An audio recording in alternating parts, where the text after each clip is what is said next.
everybody. Welcome to another episode of Coffee with the Critters. Good morning, Nicole. There's the awesome Nicole. Cheers. Good morning, Beth. Beth, my husband and I were just talking about you the other day. Good morning, Susie.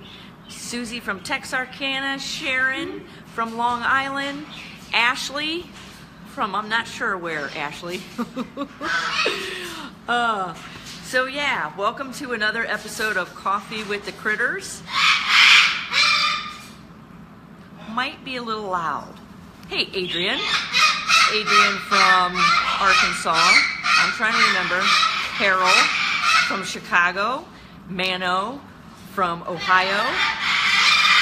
Sean from California. I don't know. I'm trying to remember everything. That's tough. Peekaboo. So it's going to get a little loud real quick, shortly. What? I saw Ray sneak in. Oh, Ashley, you're right here in Toledo. Yay. I think I knew that. Hey, Tammy. Good morning. Hey, Haley from Southwestern Ohio. Awesome. I'll be in Cincinnati this upcoming week.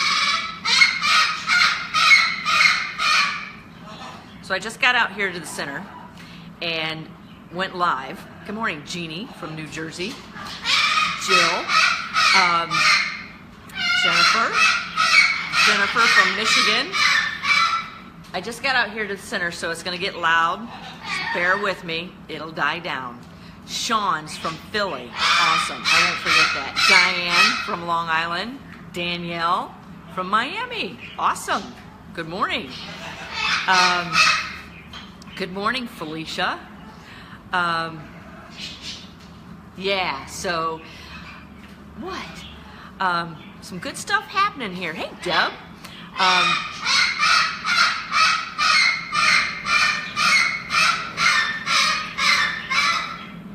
Let Suki introduce herself. I'm here with Milo and Kronos the Crow. Smooches from Michigan. Yay! There's Nancy from Key West. Kim Thur from Oregon. Ooh, we got Mumbai in here. Awesome. Hey, Angie. So, yeah, I'll go ahead and introduce myself.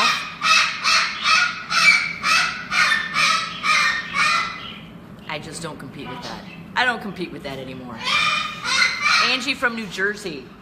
Good morning, everybody. My name is, hey, Tambry from Ohio. My name is Lara Joseph. I'm owner of the Animal Behavior Center. This and so much more.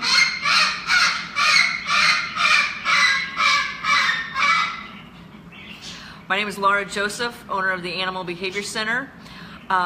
We are an international educational center where we teach people about understanding animal behavior and behavior modification and enrichment through using positive reinforcement training and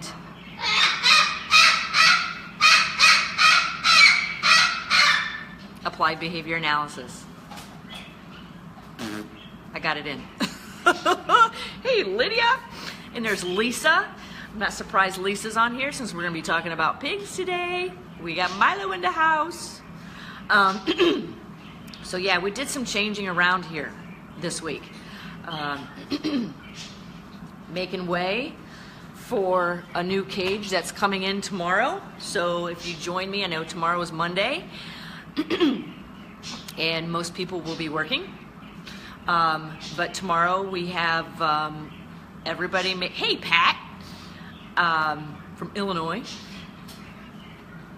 Everybody always asks us where we get our beautiful cages. That one. That one.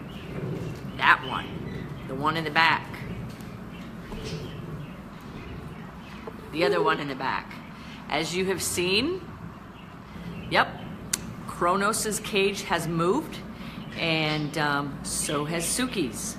And Coco is now, he's still in his temporary cage. Right there.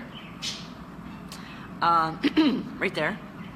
We've moved him and that is where his big cage is going to go tomorrow. So Jeff from Corners Limited will be coming here around 9 in the morning, and he is going to be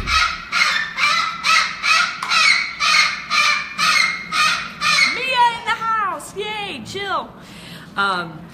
He is going to be here at 9 in the morning and bringing Coco's cage and setting it up. And I'm going to see. The cool thing about Corners Limited cages, they specialize in cages used in zoos.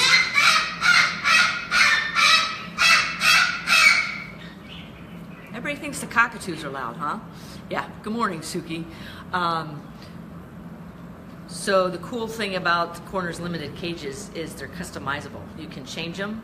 Each one that we have here is specifically designed. And hey, Holly, I want to tell everybody thanks for sharing this video too, or this live stream. It's a little chilly here in Northwest Ohio, but it's going to be 65 degrees today. Anyways, so join us tomorrow too here on the business page.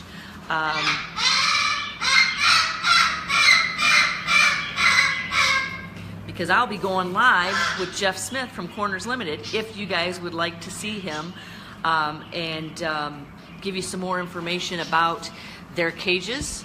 They are located in Kalamazoo, Michigan, and they drive all over the country and different parts of the world delivering these type of cages. Where'd the pig come from? Milo's been here for a while. There's Milo. There's Milo. We're going to do some training and we're going to talk about behavior of pigs today. So join us tomorrow. I'm not sure what time we'll go on live, but turn on your notifications of when I go live, and you'll know. I'll try to give a heads up if I can. It's probably going to be a pretty hectic day here tomorrow because we've got a lot of people coming in, and when we moved all these cages around the other day, it went beautiful. It went beautiful. And that's the importance of why I say keep your animals used to change. Keep your animals used to change, because when their environment changes, it's not so stressful for them. Hey Kramer. Anyways, let's go ahead and get started. I've got my little list of things to talk about, and I don't know why I make this list because I usually never stick to it. But in case I pause and don't know what to talk about next, I can rely on this. So, if you guys know of people that have pigs, are interested in pigs, or contemplating getting pigs, or wanting to do their research, please share this live stream with them. Please share this live stream with them. I'll try to cover a bunch of different things to help set you and the future lives of pigs up for success.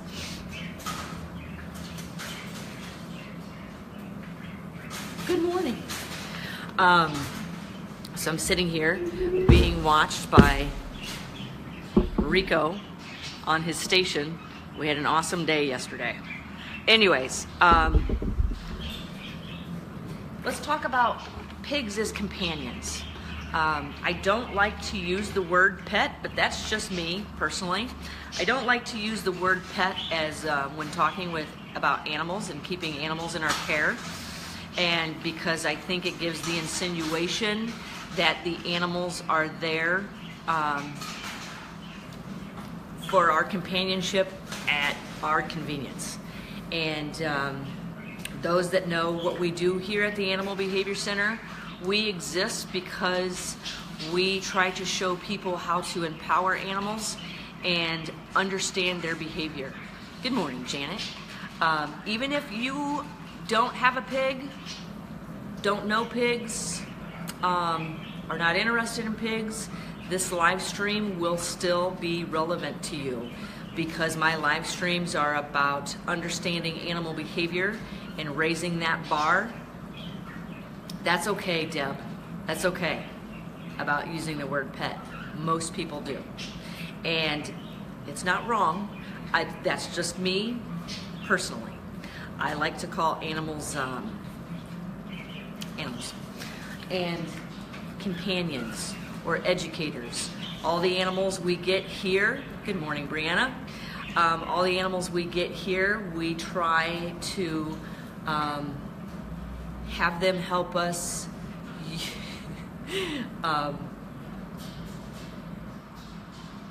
through being an ambassador and educator of their species. So you share your life with. That's awesome. I like that. Because we're all about empowering animals here and raising the bar and the quality of care that people give them. We're all about providing choice, control, and complexity in animal environments to keep them learning. And there's a talk I give that's called "Work is not a four-letter word," because a lot of times when I'm training animals, I'll say, let's work Milo. Studies show that if you're actually using positive reinforcement training, it's the animal's preferred form of enrichment. I love training. I've never wanted to be an animal trainer, but here I am. I am a professional animal trainer and behavior consultant with an emphasis on enrichment as well. For those that may not understand what applied behavior analysis is, what I do here is put that in layman's terms for everybody to understand. Applied behavior analysis is using environmental events to control behavior. Animals here need to be under control, be under my control, under the control of the volunteers here, because their safety depends on it, and so does ours. I'm all about living a long life together for the mutual respect of the person and the animal. If people aren't happy with animals, animals lose their homes. And the number one reason animals lose their homes is due to people unknowingly reinforcing undesired behavior. That happens a lot in the companion pig community. So I love watching how animals move, function, interact with their environment. And so a lot of what I do is when I first start working with an animal, example Milo, he's right underneath the tripod, I just observe them. And there was Milo, and I observe them and I watch what things they move towards and what things they move away from. And whatever they seem to move towards, I virtually take those things and stick them in my pocket and then start delivering them so they get the same amount throughout the day. Then I start delivering them for behaviors I want to see increase. What are you talking about? What do you think, Rico? There's some body language happening. So Sharon's on here. She's asked me, are you ever not training? And I said, no. Maybe only when I'm sleeping. Because if that animal can see, hear, or smell you, you are training it whether you realize it or not. The key question is, what are you training it to do? What do you think, Reek? Huh? He's also called Captain America. Hey, everybody. So thanks for joining this live stream. Using applied behavior analysis, I'm a fan of B.F. Skinner's work, and because it works, and it's using his laws of behavior, understanding his laws of behavior. Applied behavior analysis is also called the science of common sense. So a lot of times when I start explaining it and people start understanding it, they're like, okay, that makes sense. That seems pretty basic. Captain America. Anyways, he's got his eyes on something. So this is what I do, is I watch what are his eyes on, because that is a potential reinforcer or a potential aversive. So anyways, let's get talking about pigs. All right. I've been interested in pigs for a long time. I work with a lot of different pigs. For those that are not aware, we have the Pig Project. If you want to know more about it, it's coming. Told you. If you want to know more about the Pig Project, you can find it at theanimalbehaviorcenter.com. So pigs are probably, I've worked with a lot of different types of animals.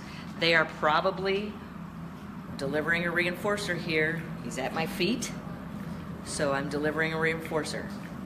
And we'll see if the future rate of this behavior of him staying at my feet maintains or increases. Because if it does, it's being reinforced. Let me tip the camera down to show you. Hey, Sylvia. Here he is. So let's watch this behavior. So there's two things for something to be a reinforcer. It must follow a behavior, and it must cause the future rate of that behavior to maintain or increase.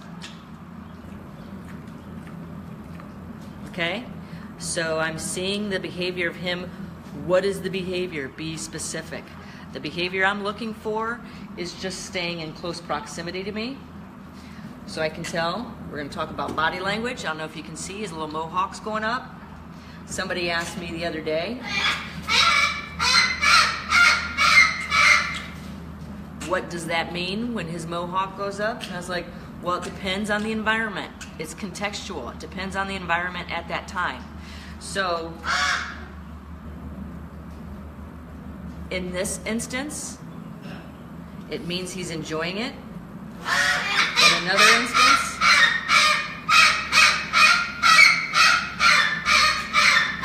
so he's obviously moving. He wants me to pet his butt. So identifying reinforcers. Hey, Jennifer. Identifying reinforcers. Does he like being pet right here? Does he like being pet right here?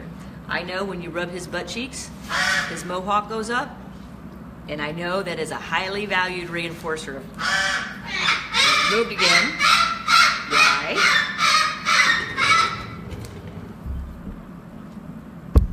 There you can see the beautiful mohawk. I love seeing mohawks on pigs. So I am delivering a positive reinforcer. What positive means, hey Linda, what positive means is it's added to the environment.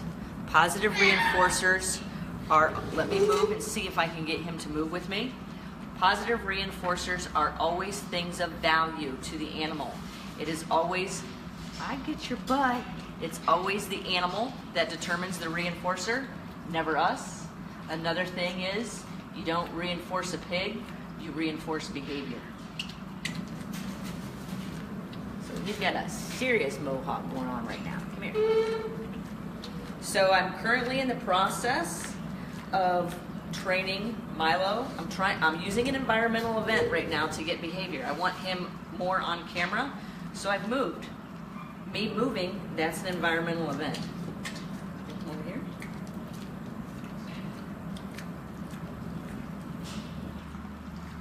So when identifying reinforcers, be extremely specific. So many times, like I said, you touch? Good. Be specific.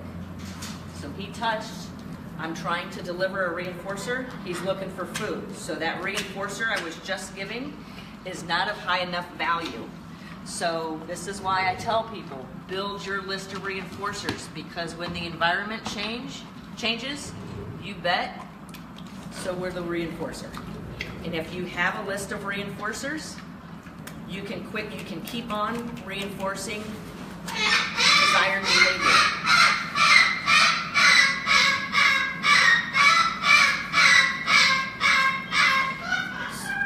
Was that funny, Rocky? So now that I've moved on to a food reinforcer, my petting him is probably, the value of it is going to decrease because I've moved on to food. So many times I hear people say that certain animals are not food motivated. Yes, they are.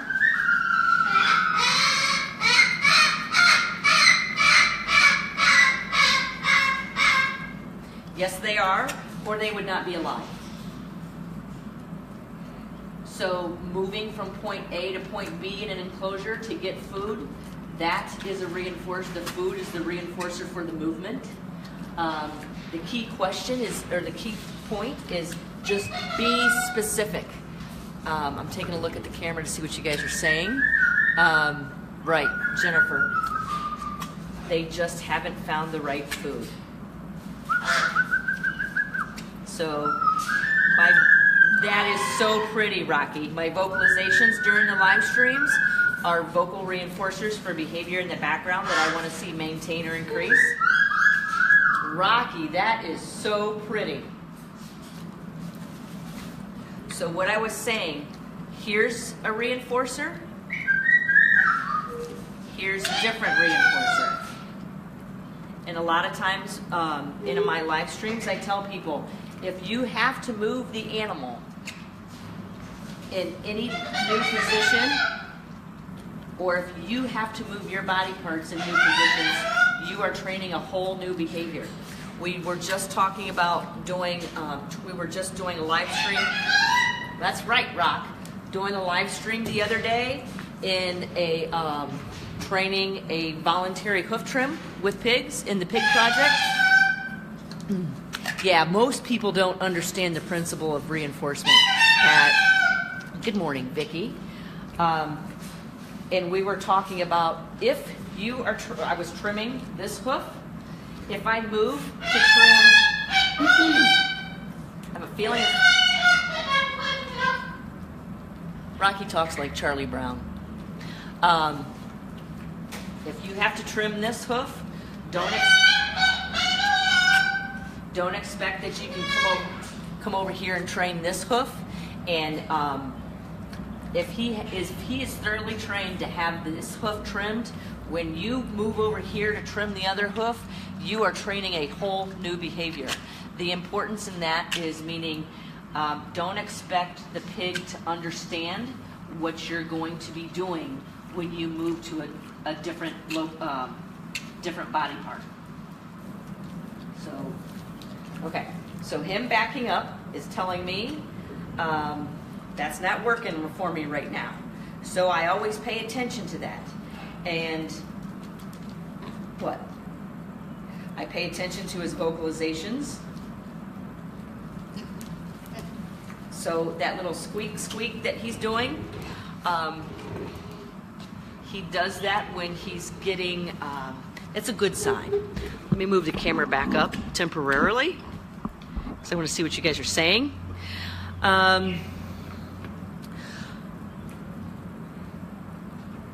Okay, often says that an animal which is not food motivated is a dead animal. Yeah, I once got in an argument, and arguments are good things. People don't have to agree with me. I don't have to agree with everybody. I learn from people that I don't necessarily agree with. Some of my dearest best friends have different philosophies than from what I think. That doesn't make me push them further away. That makes me bring them closer so I can understand more from their point of view. And I learn from people. I love hanging around people that I can learn from. And because when we stop learning, we stop growing. But yeah, one of the arguments I got into was using water as a reinforcer. We were watching a flock of birds, and I said that lake is a reinforcer for where the birds roost every night. And they disagreed with me. They disagreed with me and said a pond cannot be a reinforcer. And I said, oh, yes, it can. Yes, it can. A lot of animals migrate depending on where the water source is. And that is a positive reinforcer for where they roost at night and any other animal that migrates. So anyways, back to pigs. What? Kronos. Pigs are some, how many here has, yeah, I know, Vicky. Sure is a reinforcer or your animal will be dead. But there's so many more reinforcers to use than just food. I use a lot of reinforcers. I use sound, my tone of voice, where I pet, the opportunity to engage, play. Like I was just saying, we just did a live stream the other day in the Deaf Dog Project and the Snow Project, talking about getting the two dogs, because some of Snow is our deaf and blind puppy here, some of her behavior of playing with the dogs has been positively punished. Positively meaning something was added to the environment, punished meaning the future rate of that behavior of her playing with the dogs is decreasing. So something's punishing it, and I need to find out what it is. So I'm working with Snow one-on-one with the dogs again, and because I'm always watching behavior's changing. She's becoming disengaged from the dogs. I can't have that. I need my dog's help to help me keep her in her life enriched and learning. So Levi tends to be very rough when he plays, and Levi is our deaf dog. So when he engages with her, I bridge and do this. This means, yes, yes, yes, I'm so excited. Let's party. And he loves that. And his body language change, and he will go pick up the toy and start asking her to engage again. And he looks at me for information. And I just keep going. Animals are always looking at us for information. So many times, animals are so much more in tune with our body language than what's coming out of our mouth. So just checking out what's going on between Milo and Coco. What do you think, Coco? Nice job. See, there's that annoying tone of voice that I use because it's a very desired reinforcer for many cockatoos. This is what I'm watching. Coco's on the ground. Milo can quickly become an aversive, and it's forming. So I'm paying close attention. Hey, Maggie. So nice job, Coco. I talk to Coco like that because he responds to it. Milo was in close proximity, so what I'm trying to do is cue desired behavior from Coco while he's in close proximity. I'm grabbing my sheet of paper to make sure I don't. There are several things I want to talk about today. One of them is understanding your pig's body language. So many times I see footage of people showing me, oh, hey, watch my dog's playing with my pig. And I watch that, and I'm usually holding my breath, watching it. And several times people don't understand what that body language of the pig looks like. And then I have to figure out a way to say, be careful with that. Because what I'm seeing in your pig, that's not play. Pigs are a prey animal, and many times people will put dogs and pigs together. So I'm watching this. Nice job, Coco. Now Suki's probably gonna lunge at Milo.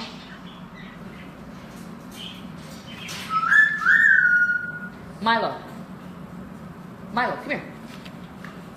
So I'm not sure what's going on, if that's stress with Coco. So before it can be develop a history of reinforcement, I'm gonna try to change it.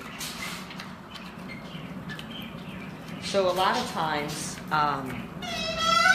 I'm going to give Milo something else to do, because if I don't, He's probably gonna go back next to Coco's cage, and then undesired behavior can happen. So Milo hasn't had his breakfast yet, and I'm gonna show you how I feed him his breakfast. I feed it to him in an array of different ways. All right? I feed it to him in an array of different ways. So part of his breakfast is his morning pellets, and this is what I do a lot of times. Sprinkle it on the floor. You're not gonna give him all of it. He's got fruits and veggies coming as well. And he's on a pelleted diet and a fresh fruit and vegetable diet. So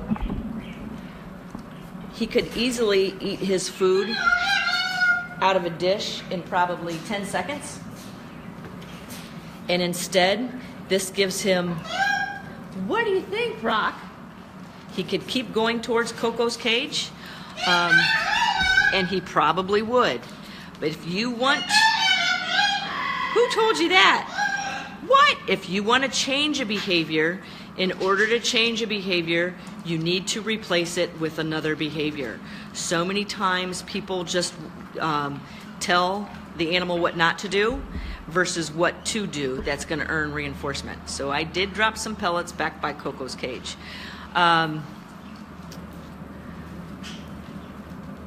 Sandra, I know you're asking me a question about parrots. Maybe you shoot me an email, just because I want to keep this one to pigs.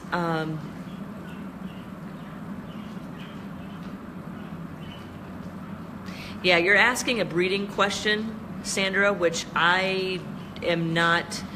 I don't want to. I'm not a breeder of parrots, so I don't want to give the wrong advice.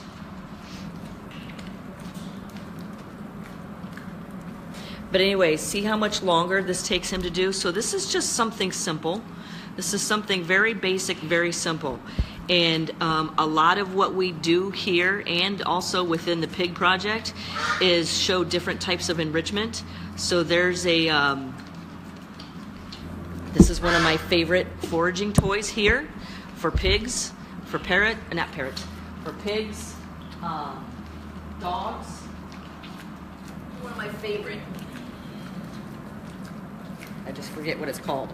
So this is what it looks like. And it's easy to clean.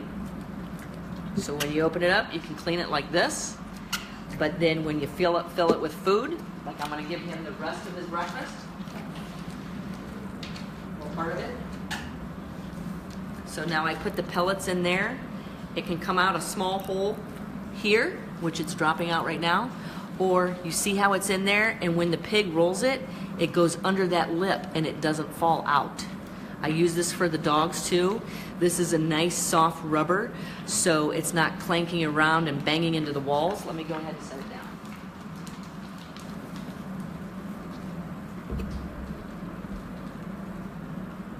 Because we don't need any more noise here than what we already have. We're at full capacity with the noise level here. So this just gives him something to do. And we talk about enrichment quite a bit in the Parrot Project and level of complexity, because as with any animal, with predictability comes boredom. With boredom comes the potential for undesired behavior issues to develop. Those of you that know us know that we're huge into enrichment, huge. So I'm going to see Angie's question. I need to look for that. Hugs and kisses, love their, okay, against the walls, yep. So the importance here is keep your enrichment varied. Keep your animal learning from their enrichment. And animals learn through change. And that is the pig. Sometimes people will define intelligence by the level of manipulation, and tell me if that is not the pig, if that is not the parrot, if that is not the crow, if that is not the vulture. Very manipulative creatures. I love working with manipulative creatures because they keep me on my toes and keep me learning as well.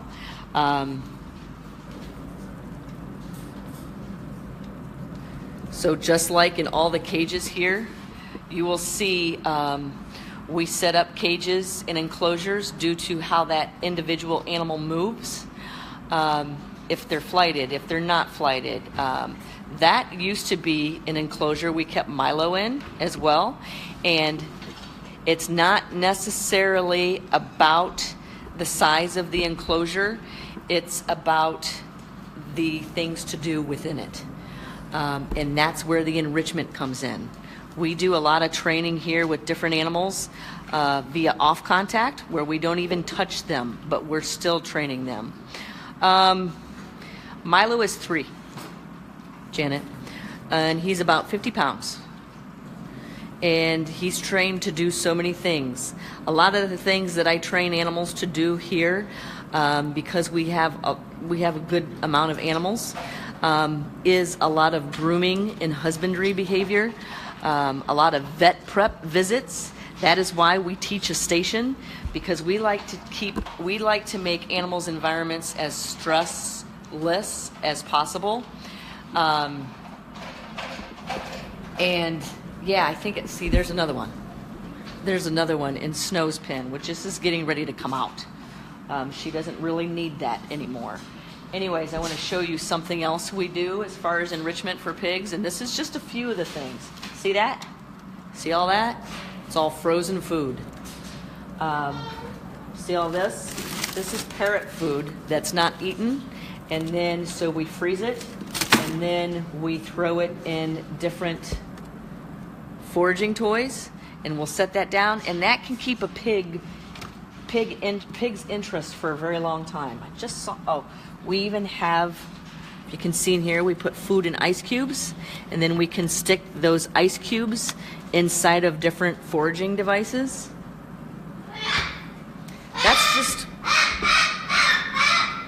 That's just one of several things that we do. One of many several things. I wanted to talk about, we covered like understanding body language. A lot of body language is contextual, meaning it will change if the environment changes. Can they get into it, or do they need, hang on, or they need to wait for it to thaw? A lot of times Milo will continue.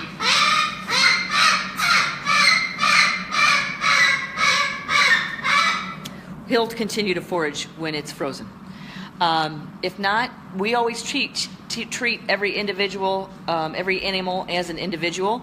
So what works for one animal may not work for another. See here, here's another example. There's our ICO on a swing, interacting with a toy. He's probably one of the most advanced foragers here, meaning searching for his food. So we do provide food and toys for all animals, and they search for it throughout the day. If they get hungry, they run or go fly to a certain toy, and they'll start searching for food within it, because it occupies time and it keeps, look where he's at. So I'm always watching behavior. So what's the reinforcer behind why Milo is at Coco's cage? It's the food that's on the ground. So one thing I could do to help set up to make sure this doesn't happen again is, before Milo comes in this room, is get in that cage and sweep all the food away from the edge of the cage. So, yep, Jennifer, food on the floor. What food do you put in the toys and freeze? An array of different types of fruits and vegetables. So I wanted to talk, let's move on. I mean, enrichment is a big part of modifying behavior. Enrichment is a huge part of modifying behavior. Huge. Because if you don't have the opportunity to train, that behavior of the animal foraging for its food can be a huge time occupier for the animal. And it's a great replacement behavior. It gives the animal something else to do besides the behavior that you don't want them to do. Animals learn quicker when you tell them what to do versus telling them what not to do. That is why we have that green square on the floor, because we will have some of the dogs and Milo in here at the same time if I'm always watching to see what is happening in the environment. Because if I see a potential problem, instead of telling Milo what not to do, because if I start running to Milo and screaming no, what's probably going to happen is he's going to start screaming and running away from me. If I need him to run towards me, the behavior of me running towards him is going to punish that behavior of him running towards me. So instead of telling him what not to do, hi, Rocky, I tell him what to do. So let me show you. I'm going to move the table off of his station.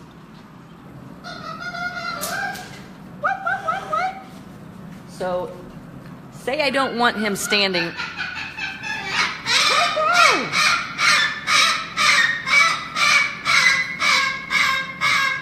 Say I don't want him standing right there. All right? Instead of telling him, no, I don't want you standing right there, because I'm not giving him information. He needs information that's going to earn him reinforcement. So watch this. Milo, go to your station.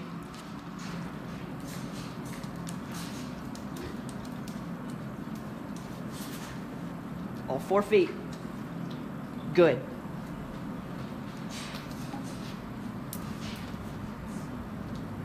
Does that make sense? So look how strong that behavior is. Hi, Rocky.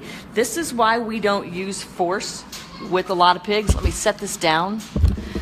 Because a lot of force with pigs will punish behavior, pair you with the things they don't like, and often will not get you the behavior you're looking for. Where's your station? All 4 feet. Good. So if I see a potential fight getting ready to break out, or say I've dropped some food and here comes a pig and a Rottweiler coming head to head, he is going to charge the Rottweiler. Good. For the opportunity to earn that food. You charge Quincy, not a good idea. You all 4 feet on your station. Good. So this way, if I drop some food, what I do is ask Quincy to sit and ask Milo to go to his station. And when you start training the station, good, is not when you need it. You start training it before you need it. Yeah, they're super smart. They're very manipulative, and so many times I see pigs training people all the time. All the time. Almost every consult I do, I will see a pig training a person. So here we have the target stick, and we use targets to get an animal to move to point A to point B. We don't necessarily need the target stick, so a target is teaching an animal to touch a particular body part to an object on cue. So a lot of times I use my hand. Touch. Good. That gets an animal to move on your station. And if you can't touch that animal, or if you have a charging biting pig, I would start off with a target on your station. Good. It's where I start with most animals, is target training. Because if I make a mistake and push the animal too far and they lunge or try to attack me, if I make that mistake, and I make mistakes, when I make mistakes, I just make sure I learn from them. Good. So behavior's still happening back here, so you need to pay attention to it. So touch. If I make a mistake and that animal lunges at me, at least he's lunged at this and not at my hands. Oops, I put the target stick down. Good. This is the key. This is why I'm saying, on your station, animals, so I'm sitting here talking, I put the target stick down and he ran to touch the target. This is why I say animals are so much more in tune to our body language than what a lot of people give credit for. So I just squatted down, and he thinks that's a cue for me to do something. I'm holding the target stick right here. So what is he gonna do? He's gonna go back to the place that earned reinforcement. I said animals always move towards things they like and away from things they don't like. With pigs and a lot of different animals, you'll see them going back to a place that has a history of earning reinforcement. We as humans are very verbal, whereas animals are very visual. Absolutely. Absolutely. So I'm just waiting for 4 hoofs. So he's got 2 hoofs off his station. I am I'm very specific with this because you allow 1 hoof off the station, pretty soon you have 2, 3, and you no longer have a station. So a station is getting an animal to move to an area and not move until cued to do otherwise. Good. So a station is a target as well, because he has all 4 feet targeted to that green square. And then a station is good.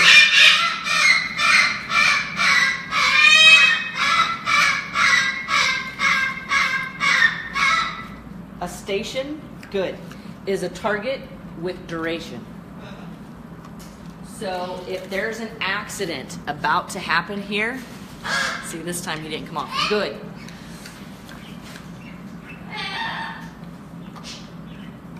If there's an accident about to happen here, I need animals to go to an area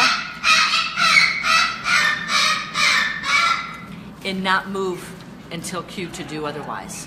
We get numerous animals out here for training together, and everybody has a station. Let me show you this. Every animal here has a station.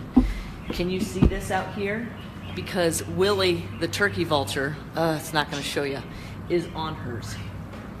She's right there. She's on her station and staring at me. So that's, thanks, Jennifer. Willie is here for training from Nature's Nursery. She's a wildlife ambassador, education turkey vulture. And she's here because she has a nice long history of attacking people. She likes to target her feet to your head and her beak to different body parts. Hey, Joseph, welcome. Anyways, so any new person comes in here, she will try to attack them. So what we do is, good. What we do is teach her to go to her station when people walk in the front door. And we reinforce that behavior. So then new people start becoming a conditioned reinforcer, meaning it's always paired. Good. With a primary reinforcer. And then new people walking in the building, good, will become a cue for her to go to her station. And that is exactly where we want her to be. Why? For the safety, for her safety and for ours. So we are always training whether we realize it or not. Can you give an example on starting the training with the station? We just covered this in the pig project. Take a look at the pig project. It's an annual subscription where I do weekly live streams on how to train. And right now we are working on hoof trimming. Let me show you what I was going to show you. So this is a target. If I need him to come off that station, I don't want to force him. If I need him to go to another area, I'll just say, touch. Good. Now I'm going to tell him back to your station.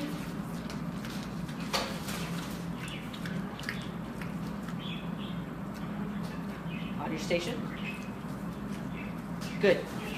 let me show you this, because somebody just asked in the pig project, because we just covered stationing, can you use numerous stations? Absolutely. And Katya, hopefully you'll watch this. If not, we're getting ready to cover it. Watch this. So when you're first starting to train a station, thanks Rhonda, it's good to have you in the pig project. When you're first starting to train a station,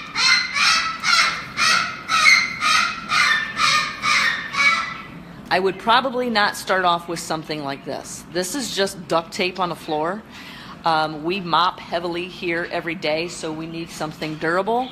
And when I first trained Milo a station, I used a substrate different, that they can feel the texture difference and they can see the texture difference. So this is what we do when we go to the vet. So I didn't ask him to come off his station. I don't need to tell him no. I don't need to tell him what I don't want him to do. I just need to reinforce what I do. What I need to do here is good. Create duration. And this is where a lot of times I will see the pig training the person, where the pig comes off the station to get you, to prompt you, or to cue you, to tell it to go back to the station. Good. So it can earn reinforcement. That is how manipulative your pig is. Many times people will reinforce aggressive behaviors such as lunging or biting of strangers, because the pig knows if it lunges at somebody, you'll tell them no, and then you'll tell them to go to their station, and they earn reinforcement at the station. That is reinforcing that biting or charging of the person. Here's a separate station. We like these stations because they can roll up and go to the vet with you. Milo's vet is the awesome Dr. Reichert here in town, the former Toledo Zoo vet. Anyways, I told him when I took Milo to the vet, I said, you don't need to get on the floor. He's trained to be on a table, and he's trained to stay on the station. So that goes to the vet, good. And when we're in the waiting room, and it's mobile, it's easy to use. When we're in the waiting room, everybody's like, God, that's such an awesome pig. Good. And I always say, all pigs are awesome. It's just, have they been trained? What are you training them to do? Good. So when they're at the vet visit, I train for vet exams, getting them ready. Good. So whatever the veterinarian needs to do, last time Dr. Reichert was in here, let's do some training and I'll show you where I start. Let me get my treat pouch.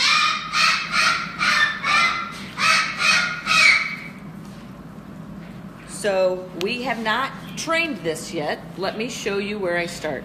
And let me lower this to give you a better view. So the vet was here last time and said, you need to train him for a tusk inspection. I have not, Milo's tusks are coming in and they're beautiful.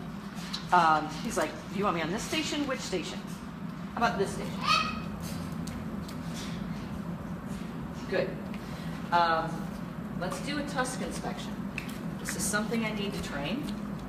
Good. Good. So he thinks he has to turn his head, and I don't. I want his head staying still. So let me start with hold. Good. I teach pigs head targets because if a thermometer is going in the other end, hold. Good. This is telling the animal what to do. Something is getting ready to happen. Hold. Okay, so he thinks. Hold. Good. Hold. Good. Hold. Hold. Good. I'm trying to get to that tusk. Hold. Good.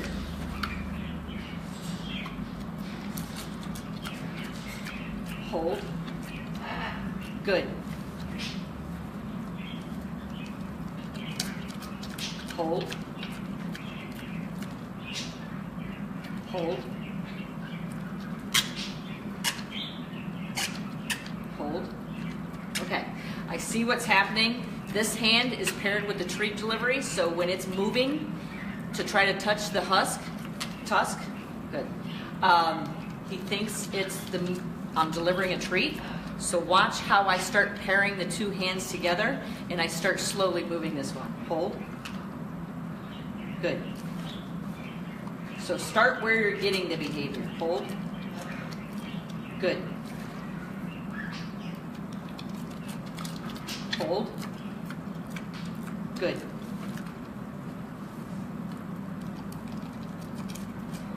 Hold. Good. So I'm touching the tusk now. Hold. Good. Nice. Can you guys see this? Hold. Good. Probably don't have the camera angle at the right angle. Hold. Good. So now you see how I'm starting to move my right hand after the hold. Hold. Good. So see how this hand is no longer staying above his head? I can now move it in. Hold. Good. Let me try to move my hand underneath so you can see what I'm doing. Hold. Good. So I'm moving my right hand in a different position now. So I'm training a new behavior. Hold. Good. So I need to start shaping duration. Hold.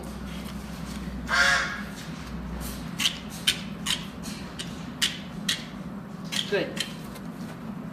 So I'm going to take a little bit of a break so I keep my training sessions short and I don't give an end of training cue. Nice job, Milo. I redirect behavior because if you give an end of training signal, I'll take questions on that in a second. If you give an end of training signal to a primate that loves his training session, you can start shaping a lot of frustration and creating a lot of behaviors labeled as aggressive that could just be eliminated. Lee, I make it look so easy. Lee, you're in the Parrot Project. You guys, the projects.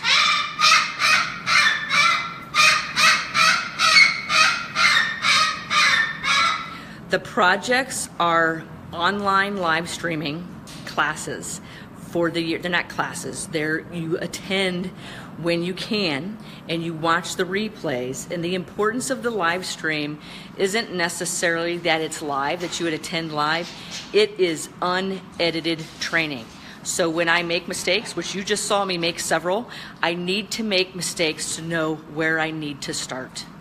And those of you that are members in projects, you need to put this stuff to work because you can hear it all you want, but if you do not apply it, it's a whole new ball game, guys. It is a whole new ball game.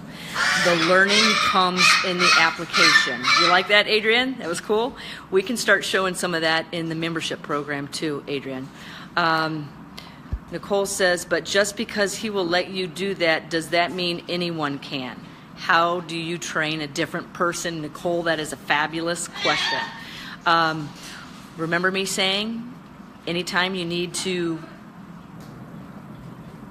move your body part or the animal's body part in a new position, you're training a whole new behavior. So I can train this. And this is what we do here with the volunteers.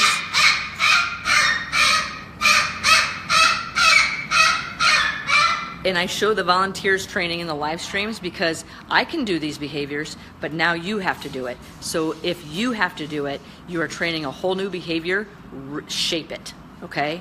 You have to shape how this is done with a new person.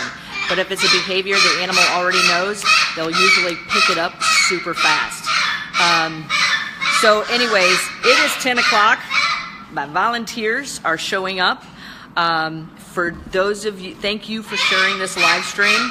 If you know of anybody, I didn't cover half the things I wanted to cover, so we'll do another pig live stream on Coffee with the Critters in the future.